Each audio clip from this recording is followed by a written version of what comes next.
পশ্চিমবঙ্গে ব্যাপক হারে ছড়িয়ে পড়েছে প্লাস্টিকের ডিম। কলকাতার বেশ কয়েকটি বড় বাজার, শিয়ালদহের ডিমপট্টি এবং বর্ধমান থেকে উদ্ধার হয়েছে বিপুল নকল ডিম। সংশ্লিষ্টদের ধারণা চীন থেকে আমদানি করা হয়েছে সব ডিম, তবে পুরোপুরি নিশ্চিত হতে প্লাস্টিকের ডিমের নমুনা দিল্লির সেন্ট্রাল ফরেন্সিক ল্যাবে পাঠানো হয়েছে। কলকাতার তিলজলার বাসিন্দা অনিতা কুমার বেশ কিছু ডিম কেনেন বৃহস্পতিবার।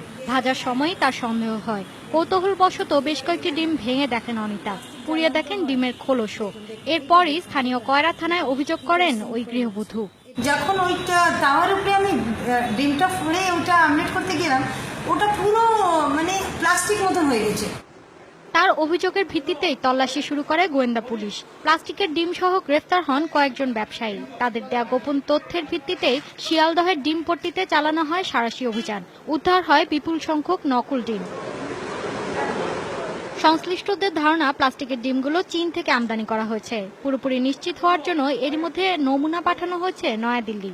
চিফ হেলথ অফিসার থেকে শুরু করে যারা এই বিষয়ে রেড করে তাদেরকেও আমি নির্দিষ্ট নির্দেশ দিয়েছি যে কলকাতার সমস্ত বাজারে ডিমের কি বিষয় থাকছে সেটাকে সম্পূর্ণভাবে দেখা এবং ব্যবস্থা নেওয়া।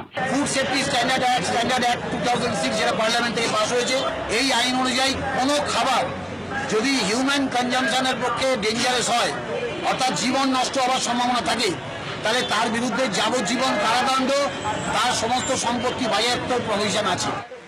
এদিকে প্লাস্টিক ডিম কাণ্ডে সিপিএম নেতা রবিন দেবের ভাতিজা সুমিতকে তলব করেছে লালবাজার পুলিশ। অভিযোগ, শিয়ালদহ বাজারে তার নকল ডিমের পাইকারি ব্যবসা রয়েছে। মৌলি ইসলাম, যমুনা নিউজ।